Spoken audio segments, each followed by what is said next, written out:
Karibu katika episode ya 5 recap yetu. Kama bado hujatazama sehemu ya 4, basi kisha unagusa cha pop up kinachokeza juu kabisa upande wa kulia mwa screen mwako ili tuweze kwenda pamoja. Na kama bado hujagusa alama ya kusubscribe, fanya hivyo mapema. Bidada Afande Bonsang alikuja kushtukia kwamba katika pikipiki ya Mwamba kulikuwa kuna mali ya wizi ambayo inatafutwa katika kampuni yenye thamani ya zaidi ya bilioni 1.1. Na kwa nini Mwamba anayo? Hakuna kitu alijiutia yeye kama afisa wa polisi kuwa na urafiki ama kumwamini mtu ambaye ni jambazi tena mwizi mkubwa kiasi hiki. Alijilaumu sana, na wakati huo Mwamba Jehi alikuwa anaingia. Bidada Bonsang baada ya kumwona Mwamba akaanza kumpiga sana na kibegi akisema kwamba mtoto malaya wewe, kwa nini ulikuwa unafanya mambo ya kipumbavu namna ile mpaka nikakuamini mimi? Lakini naye Mwamba Jehi alikuwa haamini kabisa eti kwamba mali ya bilioni 1.1 mali ya kampuni ipo katika pikipiki yake.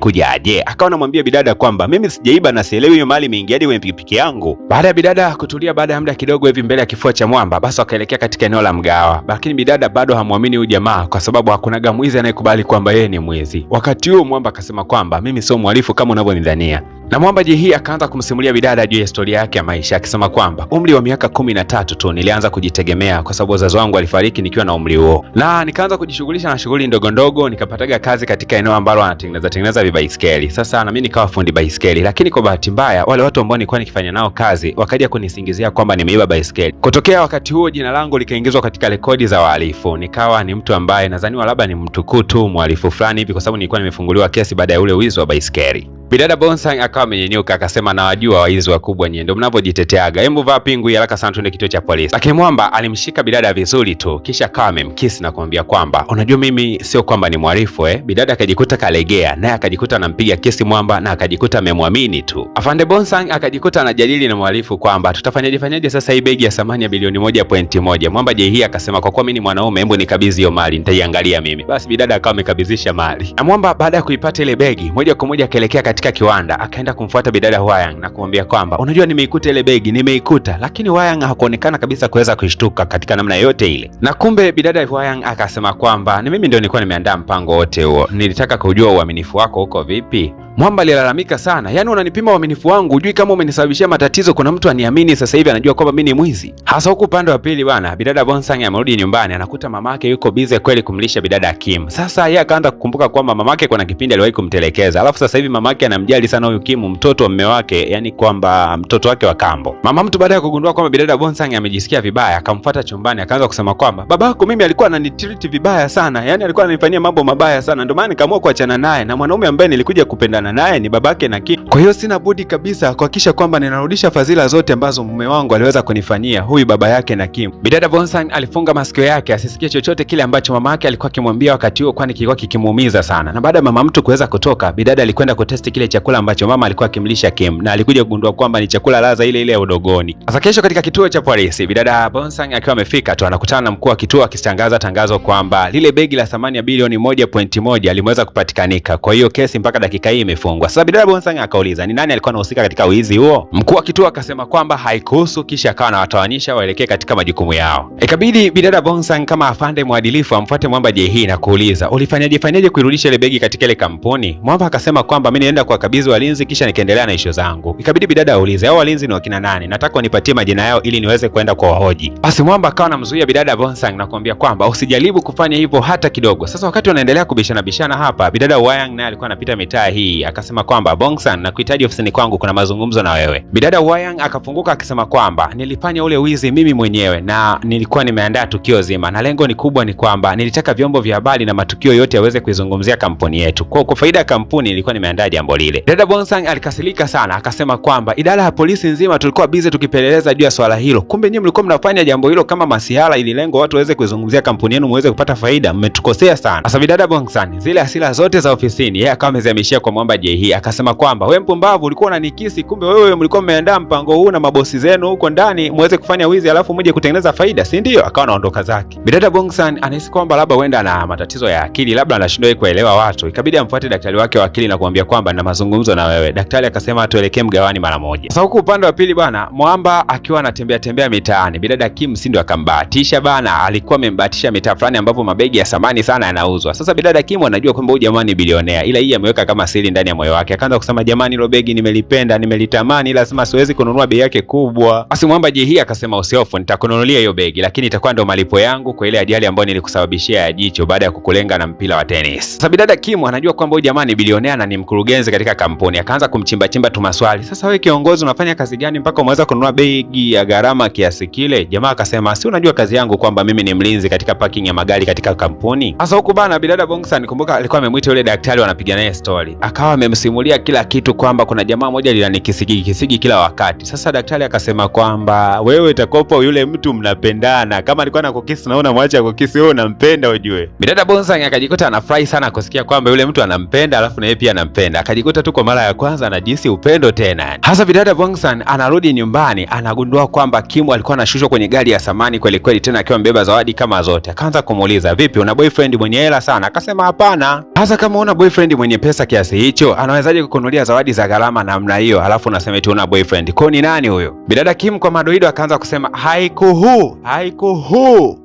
Aisee, bidada Bongsan akaanza kuhisi kwamba isije kawa kadada ni katapeli. Akaanza kusema kwamba kumbuka unaishi katika nyumba ya afande, sitaki kabisa tabia za kitapeli sawa Sasa bidada Hwayang siku ya kesho yake akiwa na Mwamba JH ofisini, wakaanza kujadili ni kwa nini hujahudhuria vikao viwili vitatu hivi vya ofisi. Lakini Mwamba akasema kwamba nilikuwa busy kidogo. Akamwambia ubize na kile kibidada ambacho kila wakati kinakufuatafuata hivi, nyie ni kama mna mahusiano eti Katika kitu sikitaki katika maisha yangu niwe kuingia katika mahusiano kwa wakati huu, naomba kuanzia leo achana kabisa na yule mwanamke. Mwamba alipomsikiza bidada hayo anayoongea akawa ameondoka zake tu bana. Lakini jamaa wakati anaondoka kwa hasira, Hwayang akampigia tena simu na kumwambia rudi mara moja. Aliporudi jamaa akamwambia kwamba kuna tatizo katika mizigo ambayo tulikuwa tumeagiza, kwa unatakiwa kusafiri kuelekea nje ya nchi kwenda kushughulikia swala hilo, afanye haraka sana. Hasa Mwamba JH bila hata kupoteza muda akawa amekata tiketi na moja kwa moja akawa anaelekea nje ya nchi. Bidada Bongsan ameanza kummisi jamaa, kila akipitaga katika njia hii alikuwa anamuona jamaa akiwa anaosha magari. Kumbuka kwamba jamaa alikuwa ni mlinzi wa magari. Lakini leo ni siku ya tatu, hamuoni kabisa Mwamba. Akajikuta tu anaanza kummisi huyu mtu japokuwa amejuana naye kwa kipindi kifupi, yani hata mjui sana kihivyo. Ikabidi kwanza kutafuta ni wapi sehemu nyingine ambayo Mwamba atakuwa anapatikanika. Akaja kugundua kwamba hii sehemu ambayo Mwamba atakuwa anapatikanika kumbe ni kiwanda tu. Tena akamkuta kuna mzee mmoja, akaanza kuuliza kuna jamaa mmoja anaitwa JH, vipi anashindaga hapa? Yule mzee akaeleza kwamba hapa ni mahali ambako Mwamba JH ameweza kukulia, na akamweleza stori nzima ya Mwamba JH alipokuwa mdogo mpaka alipoweza kufikia umri huu. Hasa bidada Bongsan akajisikia raha sana kwa sababu ile stori ambayo Mwamba JH alikuwa amemsimulia kuhusiana na utoto wake ndivyo vile ambavyo huyu mzee anasimulia. Kwa akaamini kwamba yule kaka kumbe ni mkweli Sasa bidada bana akataka kumpigia jamaa, ndo akakumbuka kwamba hata namba yake ya simu hana, na mbaya zaidi ni kwamba hata wajaingia katika mahusiano rasmi. Sasa akaanza kuwaza, jamani, mimi nilichelewa nini mpaka mtu ameondoka hata sielewi ameelekea wapi? Hutakaa uamini, ni mwezi mzima umekatika, bidada anamisi Mwamba kichizi yani. Moja kwa moja siku ya leo jamaa anarudi kutokea airport. Sasa bidada alikuwa yuko kando kidogo ya barabara, wakaweza kutazamana namna walivyokuwa wanaangaliana, kabidada kamekasirika sana yani. Basi Mwamba JH akaingia ndani ya Defender. Wewe unapanda taxi, mwenzako anapanda Defender na kingola kinawashwa, anapelekwa nyumbani. Alafu bidada akawa amemwomba Mwamba namba ya simu. Sasa Mwamba bana akamchukua bidada Bongsan na akampeleka katika mgawa fulani hivi wa Kijapani na Kifaransa. Sasa huo mgawa bana ni gharama kweli kweli. Bidada alipofika tu mlangoni akasema wewe kaka, hapa na humo mimi siingii bana, humo maana mna matumizi makali sana ya pesa. Basi bana Mwamba JH hata hakuwa na maneno mengi, wakaelekea katika kamgawa ka kawaida tu. Mama ntilie yuko bize kweli kweli, hapo anaosha vyombo, hapo msoso unapikwa. Basi akawa ameagiza tambi na maharage, piga sana yani msoso wa asili. Sasa bidada Kim Dong bana, ukitembelea akaunti yake ya Instagram utafikiri mdada Fododido hapa Tanzania, ambapo anajipostigi matawi sana, kumbe ana maisha ya kawaida mno. Sasa huyu bidada akawa amemwona yule daktari wa akili ambaye wakati mwingi huwa anatembeleaga maeneo ambayo Mwamba JH anacheza mchezo wake wa tennis. Akawa amemfuata na kumwambia kwamba kama unajua taarifa yoyote kuhusiana na Mwamba JH na kuahidi kwamba ndakupatia kipande cha dhahabu, utakuwa unanipatia taarifa zake, sawa kaka? Sasa huyu daktari alijua tu kabisa kaka kabidada kana lengo la kutaka kuja kuolewa na Mwamba JH. Akasema kwamba ili kuweza kuolewa na mtu mwenye pesa sana unatakiwa mwenyewe utokee katika familia yenye pesa, alafu wasomi kama wote, sio kizembezembe namna hiyo unajua. Bidada alimaindi kweli kweli. Akasema kwa hiyo unaniona mimi maskini, huoni kama navaa nguo za gharama? Akataka kumwagia Mwamba maji katika glasi, akaja kugundua kwamba ile glasi ilikuwa haina maji. Daktari akajikunja uso wake akizania kwamba maji anakwenda kutoa usoni. Sasa hii kauli ya daktari ilimkumbusha bidada kwamba yeye ametokea katika familia ya kitajiri sana, lakini kwa bahati mbaya baba yake aliweza kufilisiwa, na hiyo ikamsababisha yeye kuanza kuishi maisha ya kipumbavu namna hii. Kwa hiyo bidada Kim anaamini kwamba ili aweze kujirudi katika maisha maisha yake ya kitajiri alikuwa akiishi kabla, ni lazima aje kuolewa na mwanaume mwenye pesa kama alivyokuwepo baba yake. Kwa bidada sio kwamba maisha ya kitajiri ni mshamba sana, bali ameyaishi kabla. Hasa Mwamba Jay bana, penzi lake na bidada Bongsan limeanza kunoga. Sasa kwa bahati mbaya, wakati huo anajiandaa kwenda kutoka pamoja, wakawa wamepokea simu kutokea kwa bidada Huayang. Na ukumbuke kwamba bidada Huayang ni single mother na Mwamba Jay anamjali sana mtoto wa bidada Huayang. Sasa siku ya leo bidada akawa anamwambia kwamba mwanangu ana homa kali sana, naomba uje nyumbani. Jamaa haraka sana akawahi eneo la tukio, akaenda kumkea yule mtoto wa bidada Huayang na moja kwa moja akawa anampeleka hospitalini. Walipoweza kufika hospitalini, mama analia sana, hali ya mtoto wake ni mbaya, lakini madaktari wakasema kwamba mtoto wake anatakiwa kufanyiwa uchunguzi zaidi katika eneo la spinal cord. Sasa hii kitu ikasababisha bidada Huayang kuanza kumtazama Jay, yani anamtazama Jay kama baba wa mtoto yani. Hasa wakati hichi kitendo cha uchunguzi kinaendelea, bidada Huayang anamwegemea Mwamba kama vile mume wake, na namna ambavyo anazidi kumwegemea ndivyo ambavyo bidada Bongsan anazidi kumpigia na kumwambia kwamba tuko tuna appointment ya kuweza kukutana leo, mbona sikuoni bana. Lakini hutakaa uamini, Mwamba Jay alizimisha simu na moja kwa moja akaweka mfukoni na akaenda kumjali bidada Huayang. Nini kitakachojili aisee, usipange kukosa. Hasa ili uweze kuipata episode ya mbele kwa haraka zaidi, nenda hapo kwenye ukurasa wa kusubscribe, gusa alama ya kusubscribe, zitajitokeza channel mbili. Nenda kwenye channel ya chini, gusa alama ya subscribe. Kila kigongo kitakachokuwa kinatoka utakuwa unakipata kwa haraka zaidi. Mpaka sasa hivi tayari kazi imekwisha kutoka. Fanya kama nilivyoweza kukuelekeza ili uendelee kuenjoy uhondo kamili kabisa wa tamthilia hii. Kumbuka kwamba mimi naitwa DJ Paul na hii ni PVP Media Max.